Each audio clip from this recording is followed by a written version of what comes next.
Ya, Assalamualaikum warahmatullahi wabarakatuh. Kembali lagi kita di kelas ini, Bahasa Indonesia kelas 10. Ya, udah. Mungkin sebelum mulai pelajaran, kita berdoa menurut agama dan masing-masing agama dan kepercayaan masing-masing dulu. Ini bisa pimpin. Ya, sebelum mulai pelajaran, baiknya kita berdoa menurut kepercayaan agama dan kepercayaan masing-masing. Berdoa dimulai.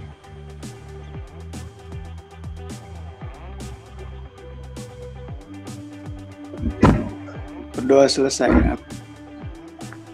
Ya, kita ngisi absensi dulu ya sebelum mulai pelajarannya.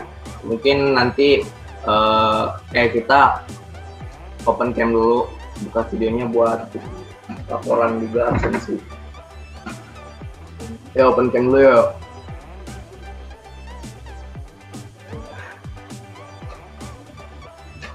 Mary, Dimas, open cam dulu biar saya tahu kalian lagi ngapain. Woi, Dimas lagi ngapain nih? Di rumah sakit, Pak.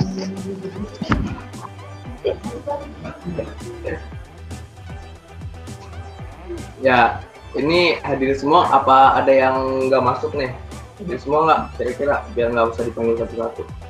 Hadir semua, Pak. Hadir semua, Pak. Dinda, Mary, Indra, Tony, Dimas ya hadir semua. Hadir, Pak. Ya, jadi hari ini kita bakal ngebahas tentang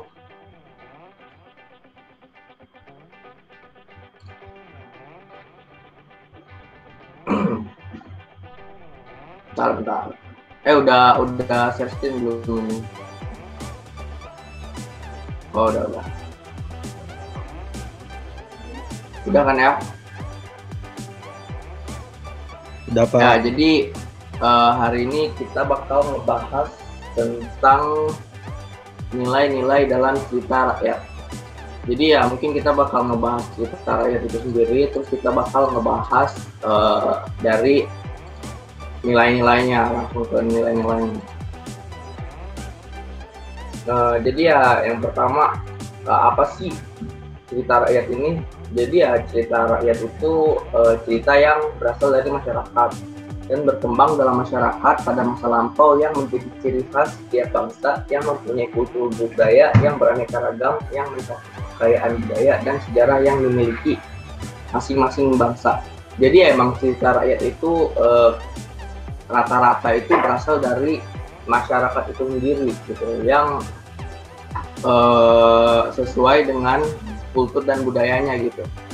Lalu ciri-cirinya itu ciri-ciri cerita rakyat itu disampaikan secara turun-menurun, disampaikan secara lisan, tidak diketahui siapa pertama kali pembuatnya, kaya nilai-nilai luhur, bersifat tradisional, memiliki banyak versi dan variasi. Ya, ini sifat pertama sih emang udah kayaknya emang sifat-sifat ini sih udah pasti ya, karena ya seperti disampaikan secara turun-temurun itu. Kenapa cerita rakyat itu ada sendiri ya, karena disampaikan secara turun-menurun dari generasi yang pertama gitu ya, sampai ke sampai ke yang sekarang ini gitu, yang kita dengar versi sekarang ini, dan itu pun disampaikan secara lisan gitu, nggak di teks, nggak ditulis sama sekali gitu. Jadi emang disampaikannya itu dari mulut ke mulut gitu. Tidak diketahui siapa pertama kali pembuatnya. Jadi emang pembuat cerita rakyat ini emang anonim ya, karena ini tuh biasanya itu dibuat untuk menggiring pola pikir masyarakat gitu. Misalnya kayak tentang nggak boleh ke gunung ini, nggak boleh ke gunung itu, nanti ini itu, jadi kayak disambung-sambungin sama ke mitos gitu. Karya nilai-nilai luhur ya. Jadi ini udah pasti ya, karena disampaikan secara turun-menurun, berarti emang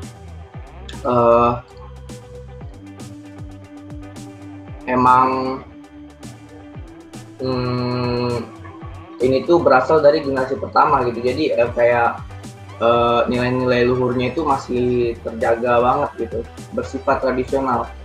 hmm, sudah dipastikan kalau cerita rakyat itu berasal dari kayak suku-suku atau enggak bangsa-bangsa gitu. Jadi sangat-sangat cerita rakyatnya itu pun sangat-sangat mengandung gitu adat dan istiadat gitu sesuai sama budaya, jadi sangat bersifat tradisional budaya banget. Memiliki banyak versi dan variasi.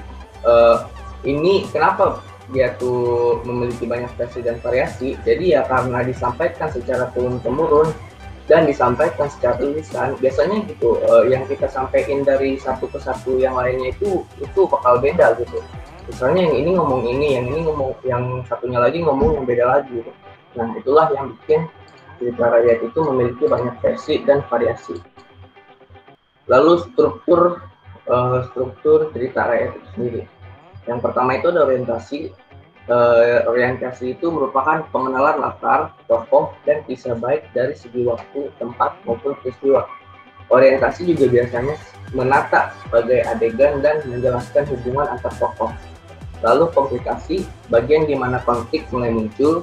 Konflik adalah pertentangan atau kesukaran-kesukaran yang dialami tokoh utama dalam hikayat. Jadi bagian ini tuh bakal berangsur terus bertambah hingga akhirnya memuncak mencapai bagian klimaks. Lalu resolusi itu penyelesaian dari berbagai konflik yang terjadi. Resolusi juga dapat diiringi oleh koda atau kesimpulan dan amanat akhir terhadap kondisi yang dialami oleh tokoh utama. Ya, lalu ke nilai-nilai religius. Maksudnya nilai-nilai dalam rakyat. Jadi dalam nilai-nilai jadi nilai-nilai di cerita rakyat itu yang pertama ada nilai religius, nilai moral, nilai sosial, nilai budaya, dan nilai edukasi. Jadi ya di setiap nilai-nilai ini itu ada tujuannya masing-masing gitu. Kenapa cerita rakyat itu terdapat nilai religiusnya dan nilai moralnya gitu. Ya, jadi mungkin materinya penjelasannya sampai situ aja. Mungkin kita bakal langsung aja, atau mungkin ada pertanyaan dulu buat materi yang disampaikan tadi.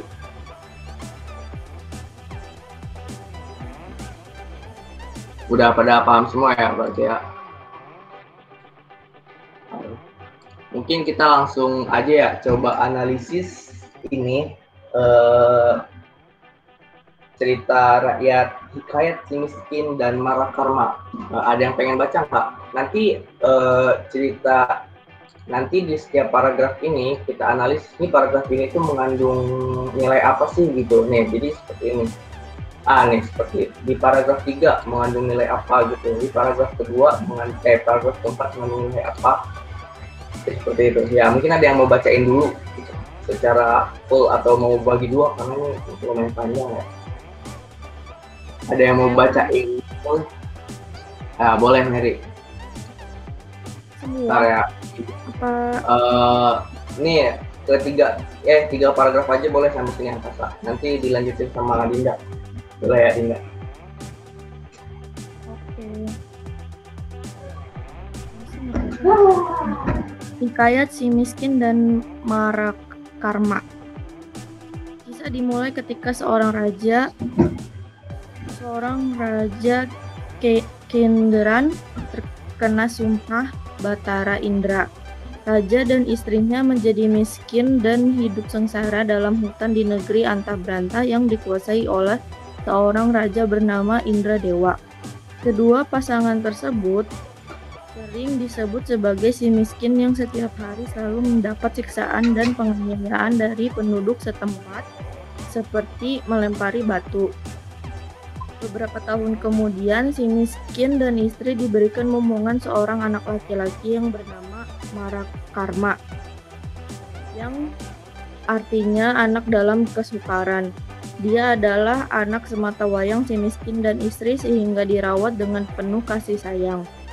Suatu hari, si miskin menggali tanah dan menemukan tanjau yang berisi emas yang bisa digunakan hingga ke anak cucunya. Dengan kuasa Allah pada tempat tersebut berdiri sebuah kerajaan lengkap yang diberi nama Puspasari. Setelah berdirinya kerajaan, mereka kemudian berganti nama menjadi Maharaja Indra Angkasa dan istrinya berganti nama menjadi Tuan Putri Ratna Dewi. Kebahagiaan mereka bertambah dengan kehadiran seorang anak perempuan bernama Nila Kusuma. Dengan kehidupan yang lebih baik, mereka tidak luput dari kejahatan orang sekitar mereka yang dilakukan oleh Maharaja Indradewa yang sangat iri dengan negeri Puspasari dan kebaikan hati rajanya. Dia melakukan rencana jahat kepada keluarga Raja Indra Angkasa. Ahli nujum terperangkap bujukan Raja Indra Angkasa dengan menyampaikan ramalan palsu bahwa kedua anak Maharaja Indradewa hanya akan mendatangkan celaka bagi orang tuanya. Akibatnya, kedua anak tersebut diminta pergi dari negeri Puspasari. Tidak butuh waktu lama, negeri Puspasari turut hancur dan raja ataupun ratu hidup miskin kembali. Keduanya berlari ke hutan. Marakarma disangka sebagai seorang pencuri dan dibuang ke laut, sedangkan Nila Kusuma ditemukan oleh Raja Mahendrasari dan telah menjadi istrinya yang kemudian berganti nama menjadi Mayang Mengurai. Nasib Marakarma yang terhanyut hingga ditelan oleh ikan nun mempertemukannya dengan Cahaya Cairani dan Nenek Kabayan. Marakarma hidup bersama Nenek Kabayan dengan menjual bunga dan bertemu kembali dengan istrinya Cahaya Cairani. Ia juga mengetahui Putri Mayang sebagai adik kandungnya berkat cerita Nenek Kabayan. Segera Marakarma menemui adiknya dan pergi ke negeri Puspasari untuk menemui ibunya yang masih hidup menderita sebagai pemungut kayu. Belum. Terakhir nih. Marakarma meminta kepada dewa untuk mengembalikan negara Puspasari seperti sedia kala. Kesaktian Marakarma dapat mengalahkan serangan dari negeri Antabranta yang dengki melihat kemakmuran negeri Puspasari. Marakarma menjadi raja di Palinggam Cahaya atau negeri mertuanya, dan keluarganya hidup bahagia di negeri Puspasari. Ya, Pak. Wih, jago. Padahal disuruh 3 paragraf doang. Dinanya kan lagi ke toilet, jadi gantiin. Oh, lagi ke toilet. Nah, jadi kita bakal ngebahas ini nih, yang satu ini. Kalian pada nyimak gak? Kalau pada nyimak sih bakal gampang. Nih. Tadi paragraf nanti kita baca dari paragraf ini paragraf 3 nih. Kita baca, terus kita cari nilai-nilainya. Nilai apa yang terkandung. Tunggu bentar.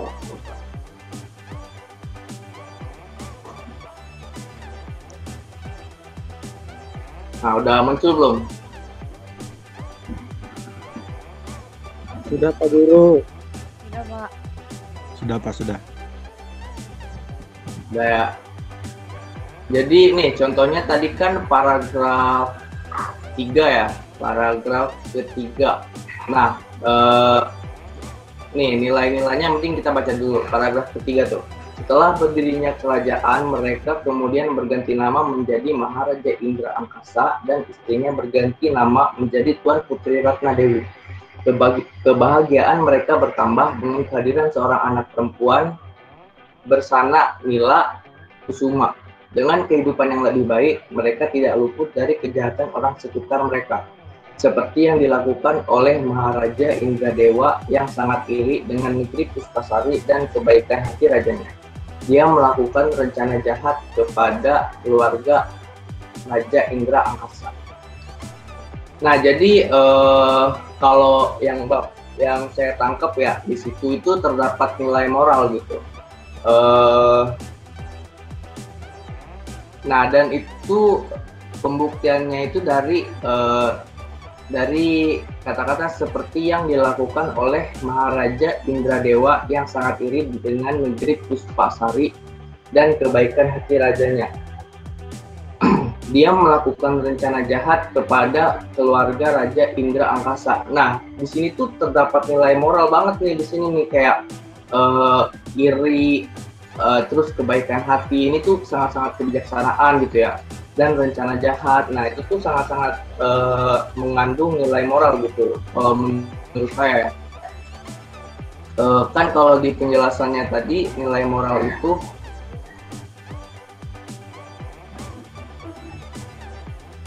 nilai moral itu berhubungan sama tingkah laku, akhlak, dan budi pekerti. Nah, jadi gitu loh contohnya buat yang tadi misalnya nih, buat penggambaran aja ya. Nah, jadi mungkin di paragraf 4.152, walaupun nggak selesai juga nggak apa-apa. Ada yang mau nggak misalnya nih paragraf 4 ngisi, tadi kan yang paragraf 1 udah nih saya ngisi nih yang bahas. Mungkin ada yang paragraf 4. Oh.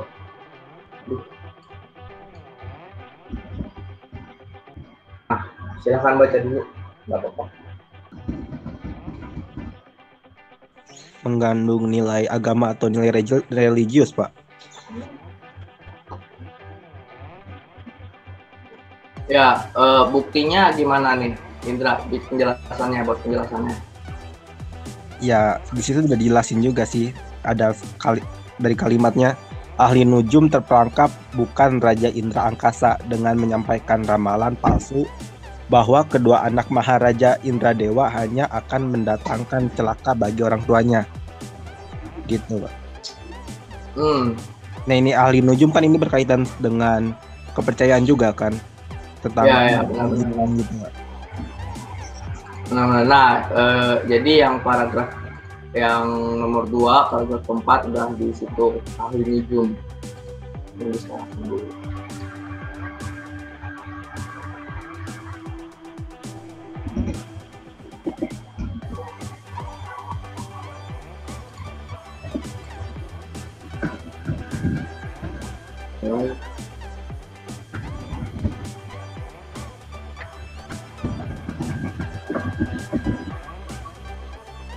Ya, paragraf pertama, siapa nih yang mau ngebahas? Indra udah tadi bagus banget, ahli nujum di sana. Saya, Pak. Ya, boleh, silahkan Mary. Paragraf pertama itu kayaknya nilai moral deh. Buktinya dari yang paragraf kata-kata kalimat pasangan tersebut sering disebut sebagai si miskin yang setiap hari selalu mendapatkan siksaan. Berarti buktinya itu dari si miskin yang selalu siksaan itu dan penganiayaan dari penduduk setempat. Berarti emang moral penduduk setempat gitu ya yang dibahas itu. Iya. Ya, bagus Mary. Yang lain, paragraf 5.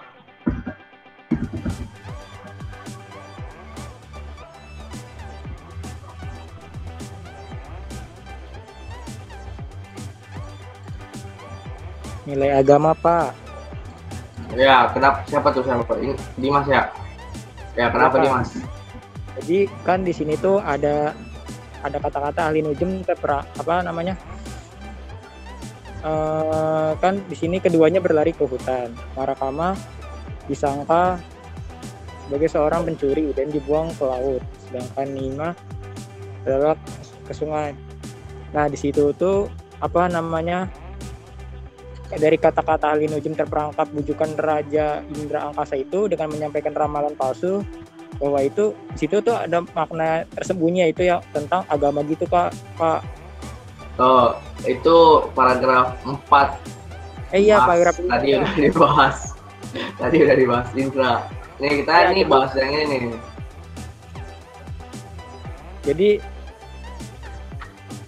Jadi yang paragraf 5 itu di situ ada katanya keduanya berlari ke hutan.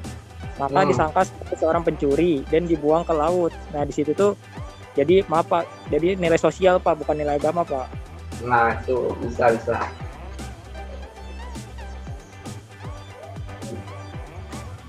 Jadi nilai sosial nih yang ke ini karena tadi Marakama disangka sebagai seorang pencuri dan dibuang ke laut gitu ya. Nilai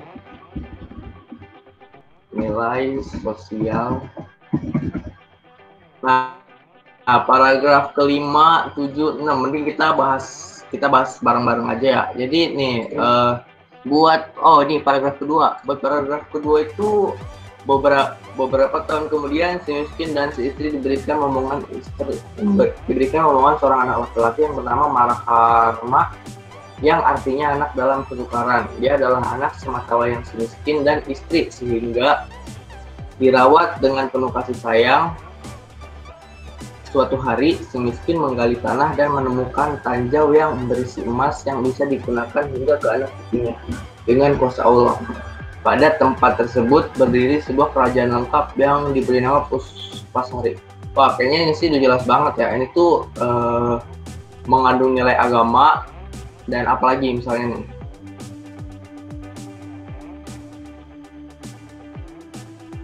Itu sih nilai agama dong ya. Karena di sini tuh ada kata-kata dengan kuasa Allah gitu, yang sangat yang setelah kita tahu Allah itu kepercayaan dari Tuhan, dari kepercayaan negara, dari agama Islam gitu.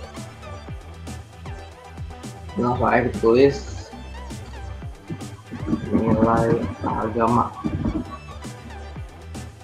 Paragraf ke-7. Marakama meminta kepada dewa untuk mengembalikan negara Puspasari seperti sedia kala. Kesaktian Marakama dapat mengalahkan serangga dan negeri anteng berantah yang dengki melihat kemakmuran negeri Puspasari. Marakama menjadi raja di Palinggam Cahaya atau negeri Mertanya, dan keluarganya hidup bahagia di negeri Puspa.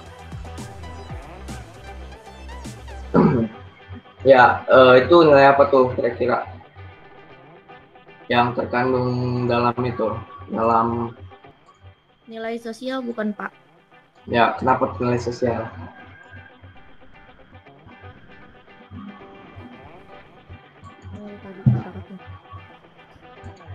Nih, ini kali ya. Oh, kalau ini tuh nilai moral juga ada nih. Nilai moral tuh dari kata dengki. Terus nih, keluarganya hidup bahagia, ini nilai Marakama menjadi raja, dan ini nilai sosial ya mungkin ya.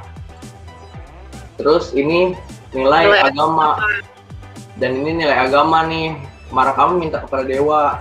Jadi sebenarnya nih dari tadi juga nilainya, Pak. Iya, jadi sebenarnya dari setiap paragraf ini juga mengandung beberapa nilai gitu ya. Jadi tapi kita milih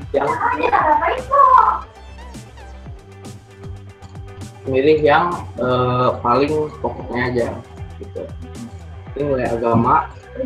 Ini nilai agama, sosial, dan moral. Paragraf ke-6 terakhir yo. Marakama hidup bersama nenek Kabayan dengan menjual bunga, kembali dengan istrinya Cahaya Khairani. Ia juga mengetahui Putri Mayang sebagai adik kandungnya berkat cerita nenek Kabayan. Segera Makamah menemui adiknya dan pergi ke negeri Puspasari untuk menemui ibunya yang masih hidup menderita sebagai pemungut kayu. Nilai apa tuh kira-kira? Nilai sosial, Pak. Ya, Dinda, kenapa nih nilai sosial? Nilai Karena sosial itu berhubungan dengan nenek Kabayan yang menjual bunga dan bertemu kembali dengan istrinya Cahaya Khairani. Itu berjualan itu kehidupan yang sosial banget ya. Menjual itu kan berarti hubungan antara penjual dan pembeli, itu sosial banget gitu. Ya, jadi kalian udah paham lah ya, kan ini contohnya udah ada gitu. Kita udah membahas masing-masing juga. Dari misalnya nih paragraf ini kita baca nih ada kata-kata apa gitu yang mencolok, terus kita tahu itu nilai-nilainya itu termasuk nilai apa gitu, dan buktinya juga gitu. Nah, mungkin sampai sini kalian ada pertanyaan lagi nggak? Ya, kalau nggak ada, mungkin buat minggu depan kalian ada tugasnya itu kalian bikin hal yang sama kayak gini. Nah, tapi cerita rakyatnya itu cerita rakyat Sikantan. Kalian ada yang tahu Sikantan? Sikantan itu cerita rakyat dari Belitung ya. Mungkin kalian bisa Google. Yaitu kalian analisis nilai-nilai di tiap paragrafnya. Dibikin table kayak tadi biar kelihatan lebih rapi. Ya, mungkin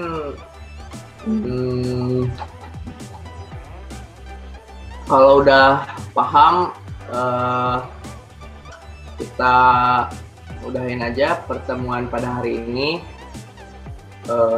Untuk lebih dan kurangnya mohon maaf. Wabillahi taufiq wal hidayah. Wassalamualaikum warahmatullahi wabarakatuh.